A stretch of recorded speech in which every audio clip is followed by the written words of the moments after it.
উপজেলার আমাদের থানার বিভিন্ন নেতৃবৃন্দ এসেছেন আমাদের সাথে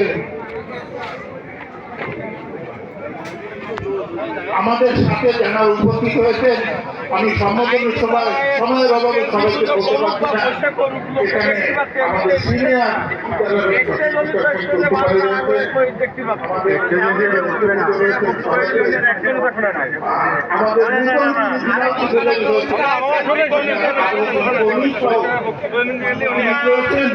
সবাইকে ধন্যবাদ জানিয়ে আপনাদের কাছে আমরা যাবো ওয়ার্ডে ওয়ার্ডে, সে সময় আপনারা সহযোগিতা করবেন। এই নায়ক, এই মহানায়ক, এই জননীটাকে আমরা সবাই মিলে যাতে পারি আমাদের সাথে এই কথা কামনা করে ধন্যবাদ জানাই। ধন্যবাদ।